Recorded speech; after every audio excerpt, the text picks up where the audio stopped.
Bank Indonesia resmi meluncurkan 7 pecahan uang rupiah kertas tahun emisi 2022. Ketujuh pecahan uang tersebut secara resmi berlaku dikeluarkan dan diedarkan di wilayah Negara Kesatuan Republik Indonesia bertepatan pada HUT ke-77 kemerdekaan Indonesia. Uang emisi 2002 terdiri atas pecahan uang rupiah kertas Rp100.000, Rp50.000, Rp20.000, Rp10.000, Rp5.000, Rp2.000, dan Rp1.000.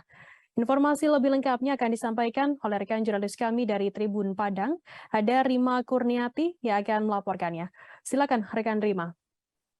Baik, Firda, dapat saya laporkan bahwa uang rupiah pecahan emisi 2002 di Kota Padang sendiri sudah bisa ditukarkan mulai hari ini.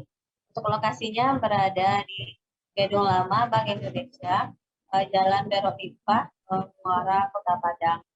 Jadwalnya sendiri di Kota Padang mulai hari ini sampai tanggal 26 Agustus di lokasi yang sama dari pukul 9 pagi sampai pukul 11 siang. Dan setiap harinya dibatasi hanya untuk 100 orang. Mereka ini harus mendaftar terlebih dahulu melalui website. Nanti setelah daftar mereka bisa menukarkan uangnya di sini. Untuk uangnya sendiri ini maksimal 1 juta dan minimal ini 200.000 atau satu paket.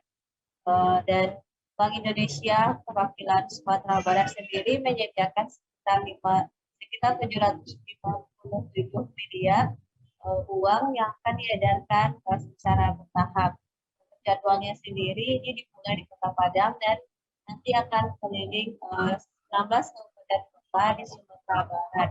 Dan Kepala Kantor Perwakilan Bank Indonesia Sumbar mengatakan bahwa masyarakat tidak perlu khawatir jika tidak kebagian karena jumlahnya sangat banyak. Namun untuk tahap awal memang dibatasi dan nantinya akan diedarkan secara luas. Begitu, Firda. Baik, terima kasih rekan Rima Kurniati atas laporan Anda. Selamat bertugas kembali. Jangan lupa subscribe, share, komen, dan like ya.